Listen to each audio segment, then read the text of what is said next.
Tir à volonté, bande de trous du cul. Bonjour les FX Makers, j'espère que vous allez bien. Bon, je me répète un petit peu tous les jours, mais bon. Alors, aujourd'hui, enfin surtout hier, j'ai pas forcément eu le temps de faire de vlog entre guillemets parce que j'étais pas forcément en super forme, donc j'ai un petit peu mis ça de côté. Plutôt que d'avoir moi en train d'avoir une sale tronche au matin, je pense que c'est toujours mieux de voir rien du tout. Donc voilà. Alors aujourd'hui, je sais pas trop quoi faire. C'est bizarre hein, comme truc, mais ouais, pour une fois, en fait, je me tâte si je continue de la sculpture ou si je fais du maquillage, enfin du maquillage que je colore ma prothèse. Alors je suis toujours un petit peu à la bourre le matin, alors sans doute dû parce que je me lève un peu en retard et puis je fais mes exercices un petit peu d'entretien parce qu'il faut bien s'entretenir un petit peu. Alors, du coup, si je repars un petit peu, je vais simplement partir un petit peu sur les mains que j'ai faites pour cette sculpture ici. Donc ici donc, alors on a une belle mousse un peu jaunie, mais bon.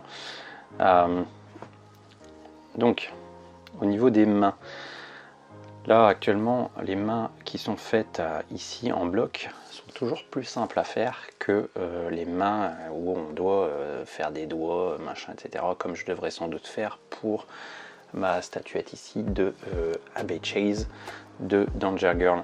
Donc et c'est pour ça que j'ai énormément de mal à faire ces mains. Mais ici, du coup, il faudrait que je lisse un petit peu parce qu'on voit trop les hautes phalanges, je sais plus comment on appelle ça. Donc il faudrait que je retape un petit peu de lissage pour dire que ça se voit un peu moins. Alors on peut lisser avec différents matos. Hein. Je pense que la plupart du temps, le plus simple est encore le meilleur. Hein. Il n'y a pas besoin de se casser la tête pour trouver un petit peu la soluce pour lisser ces éléments.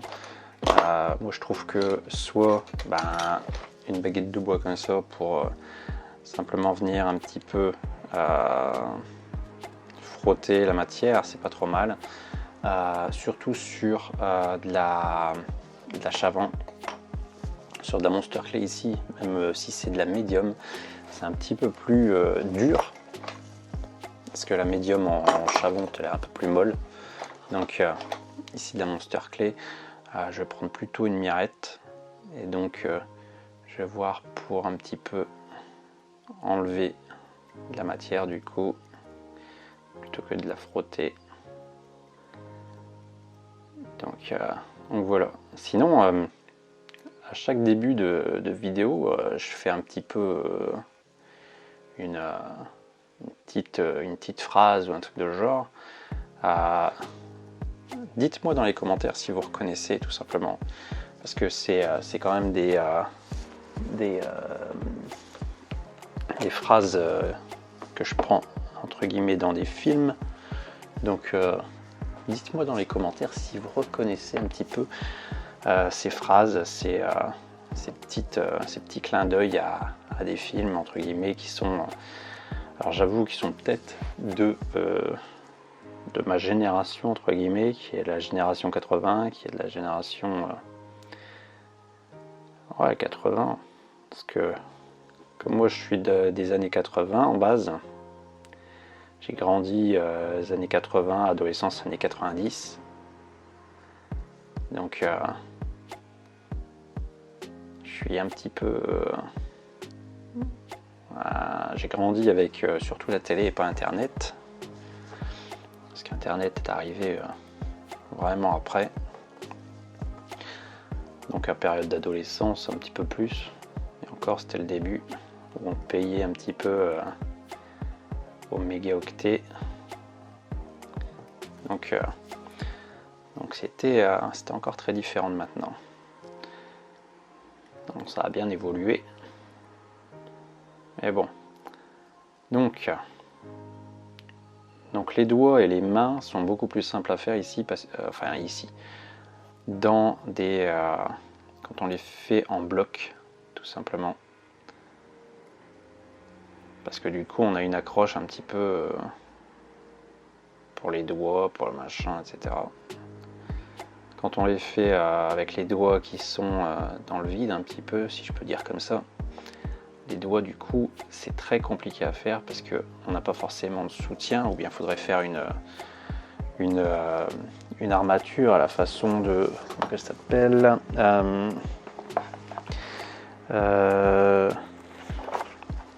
la façon de Catherine Dewey.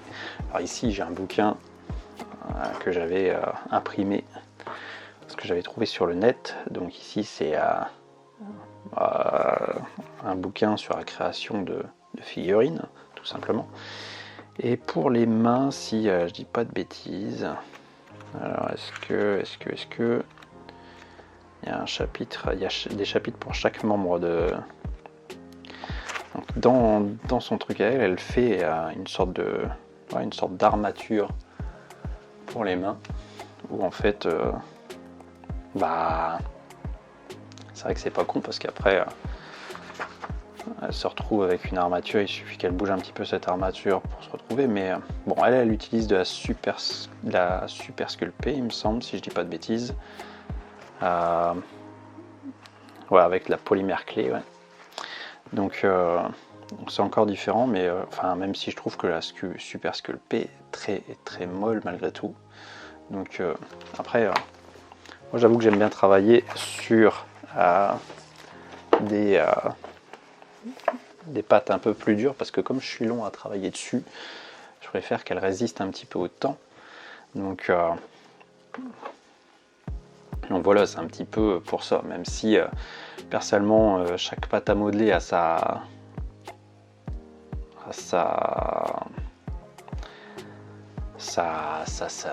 ma préférence pour certains trucs. La super sculpée et la sculpée, ce qui est bien, c'est qu'on peut la cuire, avoir directement notre master. Quand on fait avec la pâte à modeler, déjà, on se retrouve à devoir faire un moule pour avoir un master.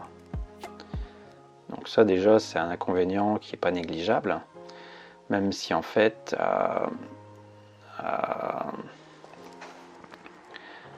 si on veut faire des tirages, il vaut mieux partir sur de la pâte à modeler type sculpté ou chavant ou plastiline pour dire de faire le moule après. Parce que du coup, si on est en super sculpté, mais qu'on a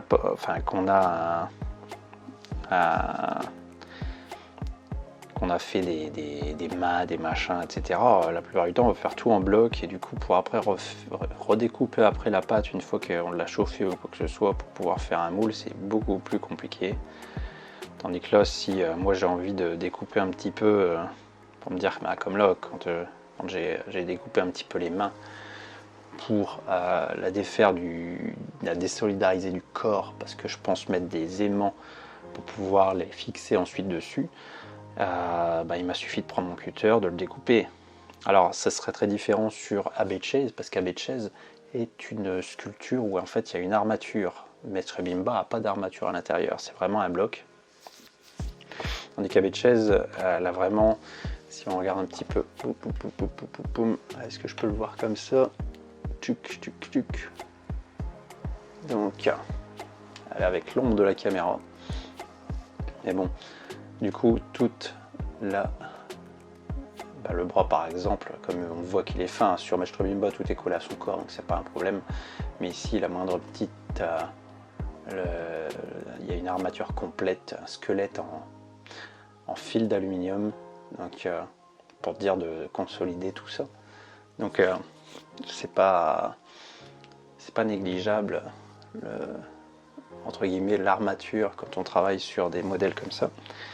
Ici, le seul truc qui est en fil d'aluminium, c'est le berimbau, donc le grand arc ici, qui est justement fait en fil d'aluminium parce que le faire tenir avec de la pâte à modeler, c'est pas possible, tout simplement. Parce que là, pour faire un truc assez fin en pâte à modeler, même là, je le trouve encore, il est peut-être encore un peu gros, il faudrait peut-être que je le maigrisse, mais comme j'ai torsadé un petit peu du fil d'aluminium, il faut que je fasse gaffe, surtout que de toute façon là il faudra que j'en rajoute pour dire de le rendre un peu plus droit encore. Et par contre ces formes-là sont pas forcément super évidentes, parce que pour arriver à avoir quelque chose de bien lisse et de bien arrondi, c'est toujours un petit peu la galère. Donc voilà. Donc je disais, si vous reconnaissez un petit peu les phrases que je sors en début de vidéo, en intro, tiens, je perds la main encore. Donc ça c'est le désintérêt, enfin le problème quand on n'a pas d'armature, c'est que des fois on perd des morceaux en route. Donc je disais oui, dites-moi dans les commentaires si vous reconnaissez tout simplement les petites phrases que je sors en référence à certains films. Vous me dites dans les commentaires si vous reconnaissez le film. Alors ça fait vraiment partie entre guillemets de ce qu'on va appeler de la pop culture, hein. C'est pas des références de films du 7e art, un peu inconnus du bataillon, hein. Donc mais il faut avoir une certaine connaissance cinématographique. Alors je sais que les jeunes maintenant ils sont surtout sur soit sur la télé, soit plutôt sur YouTube et internet, et du coup ils n'ont pas forcément les références, ça dépend quoi, parce que c'est vrai que des films il y en a des tonnes, donc voilà. Hop. Donc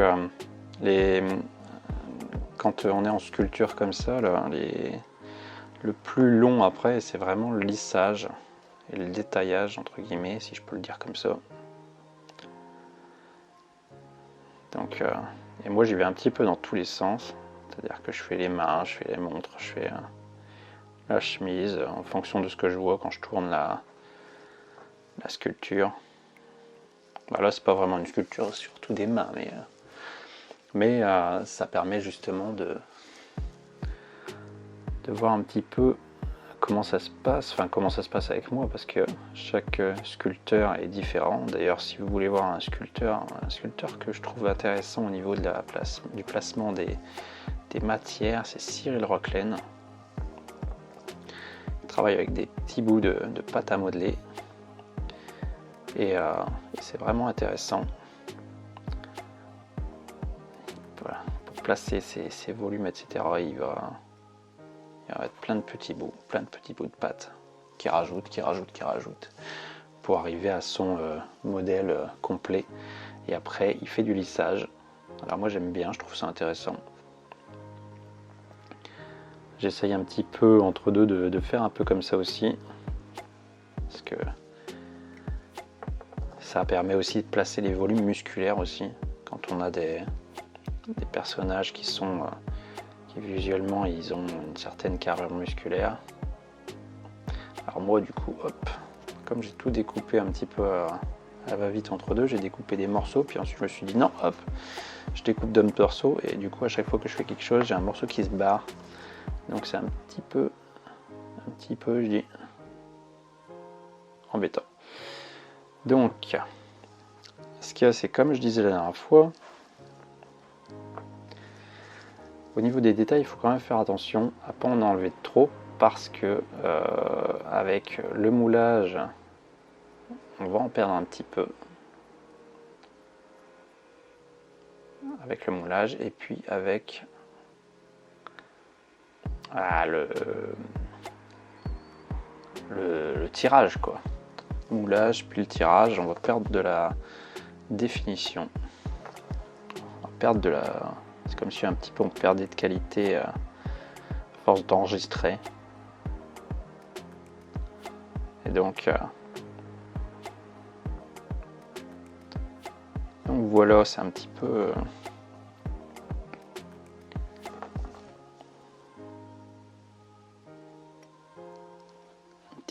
comment dire, le petit truc à prendre d'habitude des fois, comme quand on fait des photos. Quand on fait des photos en studio, les flashs, etc. nous enlèvent ouais, 30% de détails, 30% de couleur, environ je crois, si je dis pas de bêtises. Et du coup le challenge à chaque fois c'est d'arriver à faire en sorte de marquer suffisamment les couleurs si on veut que ce soit bien visuel, qu'on ait vraiment les couleurs qui ressortent bien.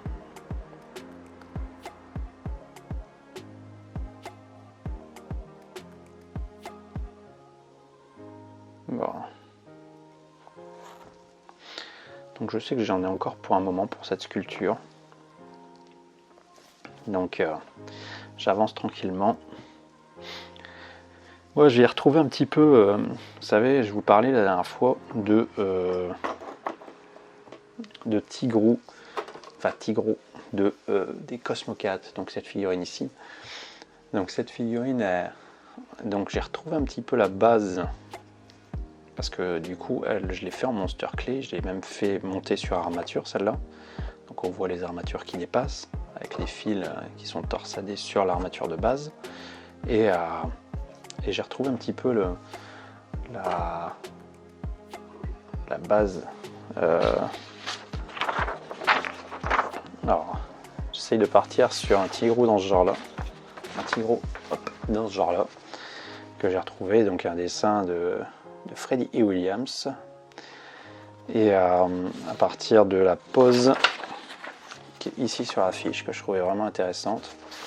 Alors j'hésite entre guillemets à faire la figurine comme ça, mais en étant un peu plus écorché comme sur la fiche ici, enfin sur la pochette d'album, parce que je trouve que, enfin pas écorché, mais un petit peu filiforme encore plus, parce que sur celle-là il est un peu balèze, donc il manque de félinité on va dire, tandis que là il est vraiment sympa.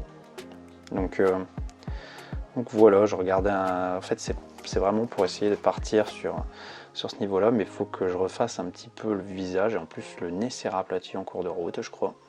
Donc voilà. Donc j'y vais tranquille. Mais bon, donc alors du coup, parce que bon, on verra sans doute quand j'attaquerai à un autre élément complet.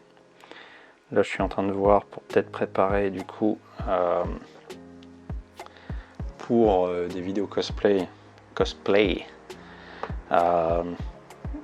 J'essaye je suis en train de préparer pour faire, puisqu'il y a la sortie de Mario cette année, donc je vais peut-être voir pour faire un patron pour faire le chapeau de Mario, parce que ça peut être marrant de faire soi-même un chapeau. Alors après, à voir si ce serait pour coller un tissu sur le chapeau, ou le faire carrément en vraiment objet qu'on puisse mettre, mais qui est complètement coloré à la peinture, et puis qui est vraiment un gros accessoire, parce que c'est quand même un gros chapeau, hein. Mais en fait je suis pas sûr que j'aurai le temps. J'aurais bien aimé faire m'occuper du nez, faire une prothèse de nez avec une moustache aussi, pour dire que de faire entre guillemets un cosplay type vraiment type exagéré pour faire Mario. Donc voilà. Bon, moi je vais arrêter là pour aujourd'hui. Donc voilà. Je vous dis, hop, je vais poser ça là à l'abri, parce qu'entre deux il y a mes filles qui vont sur mon bureau. Donc tac. Donc je vous dis simplement à demain. Si vous étiez là aujourd'hui et que vous me regardiez, on se verra demain. Et puis je vous souhaite également une très bonne journée si vous me regardez au matin, une très bonne soirée si vous me regardez le soir. Et sur ce, à la prochaine les Fixmakers.